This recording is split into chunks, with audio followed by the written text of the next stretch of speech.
Yeah, the Pursuance Project was a nonprofit I started when I got out. I used a couple $1,000s from my book advance to get started, and then did a crowdfunding later on.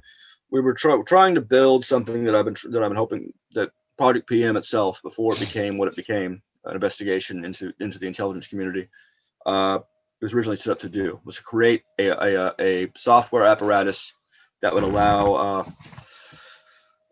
mass self-organization among a certain constituency of people in a way that would allow that would maximize efficiency and essentially create a new and superior form of democracy, which I call process democracy, as opposed to institutional democracy. It's not something I can effectively or viably explain like further, in a brief amount of time. It's something that, but it's something. There's some speeches I've given on it, presentations that are on YouTube. People look up Pursuance. But the nonprofit I established was infiltrated, it turns out, very quickly, which I should have expected, by a number of people. And aside from that, was attacked. NPR did a profile on me, 2018, and on Pursuance, claiming that Pursuance was a criminal organization that was involved. Let people hire hackers to hack things. And my probation officer came and visited me a couple of days later, and the NPR eventually had to issue a bunch of corrections to that article, about 15 of them, including a claim they had made that Stratford, the company that I've been involved, that I had known about the hack of and went down for, that it had somehow been involved in the bin Laden raid, and that the hack of it had somehow interfered with that. Stratford had told NPR that, because Stratford works with NPR, both publicly and privately. We know that from Stratford's emails we have stolen, so we have their communications with NPR, and some of their anyway. So that kind of stuff. It was the same kind of stuff that was used against Project PM both before and after I went to prison, and not just endangered, but sometimes led to help assisted in prosecutions or whatever people I worked with. And so that was my first clue that things were going to be difficult.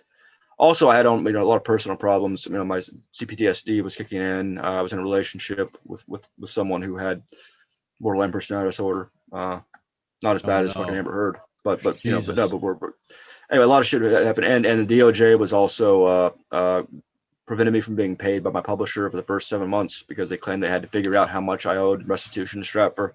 A lot of shit was going down. Then also I did articles on the Botham Jean shooting by Amber Geiger, a white police officer in Dallas. And a month later, I started getting, there's a bomb threat made to the magazine that I wrote for. Again, if people look up Barrett Brown bomb threat, they can see a little bit about that. I had to investigate this bomb threat itself because the Dallas press, including my own editor, at the instructions of the Dallas police, kept it quiet.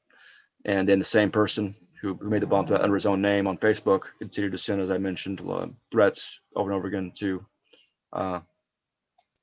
my then girlfriend, and even threatened to assassinate Beto O'Rourke, the Senate candidate, governor, what the fuck. Unlike me, when I said I was shooting FBI agents who came to my house, this person who the Secret Service would have come after because Beto O'Rourke was a presidential candidate at that point, never got arrested. In fact, the police claimed they arrested him and charged him. They claimed that to my city councilman, Philip Kingston, who forwarded me the email, and then were caught in other audio recordings admitting otherwise. And eventually, if anyone, anyway, there's a bunch of recordings I made. I eventually caught up with all these police officers and police officials, the head of the police department in Dallas and all that, the head of the police association in Dallas, and recorded them and again, got them to talk to me. They violated there's a rule that you shouldn't never talk to cops. And there's another rule that cops shouldn't talk to like metacops, which is kind of what I am. And they did anyway. And so now, as you'll see in my book when it comes out, or if you want the manuscript, we got a lot of them dead to rights on this. Anyway, so yeah, Pursuance didn't do well. Again, I was not a very good leader of an actual nonprofit. We were under a lot of pressure from, and one of the people, at least one of the people who was brought on without my knowledge, was the same person who had written an article about me after my arrest, claiming that I was a hacker, and that I was probably an FBI cooperator. This person was brought on to work at Pursuance, which was a media reform organization. Later on, we found out more about this person, who goes by Rain Coaster on Twitter. It's Lorraine, whatever. She'd also done a lot of other things for the Daily Dot, other vastly inappropriate and probably illegal stuff in the course of her reporting for that outlet, and also cooperated, and also was a good friend with some of the FBI cooperators who went up against me and against the now dead Kevin Gallagher. That's one of the people who infiltrated the group. Then there's Susie Dawson, who we don't know what her deal is, but she's someone that even Assange considers crazy, as was leaked in some of his messages, and who, but anyway, so a lot of stuff happened, and again, and the guy we hired to build the software, to be the lead developer, I didn't want to fire him at first because I'm just kind of a softy, bizarrely enough. But like our several my core nonprofit associates, Annalise Burkhardt and Claire Peters, gradually insisted that he be gotten rid of, and a lot of our volunteer coders insisted that this guy be got rid of. His name is Steve Phillips, and so we got rid of him. We paid him a little bit extra money, and then he went about engaging in some behavior, some activity that to undermine the group, and it was one thing after. There's just tons of things that happened.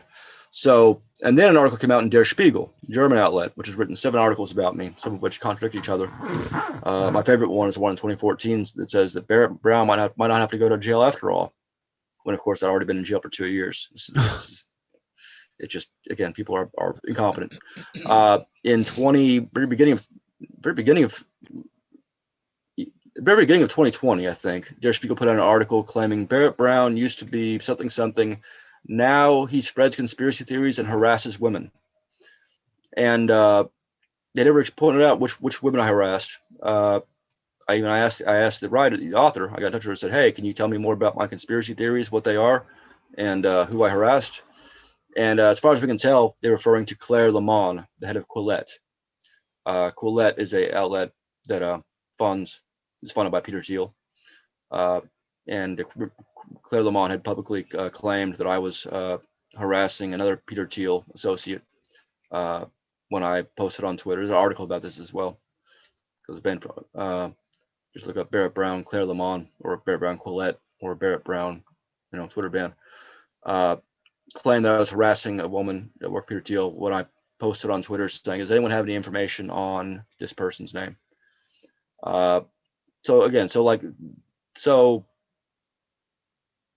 Der Spiegel and Der Spiegel changed the sub headline, didn't issue any correction, didn't acknowledge they changed it, but never came close to issuing an apology or correction, or again even identifying what woman it was that I harassed supposedly.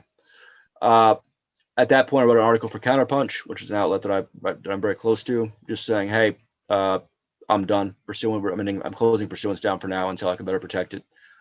Between this, if I'm not going to have my people and myself go down the same road where any fucking reporter feels comfortable working with, my powerful enemies to write libel about me, or to claim, like NPR did, that all of our volunteers and people who had signed up, 2,000 people had signed up for Pursuance, that they were hackers or involved in criminal activity. I'm not going to do that. I'm going to close it down, and I will we'll get back to this effort to create this structure, this framework for mass, for civic collaboration, for crowdsourced journalism, all these things.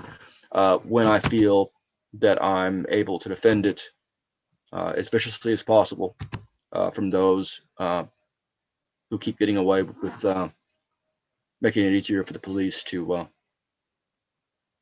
come after us. And so close it down at that point.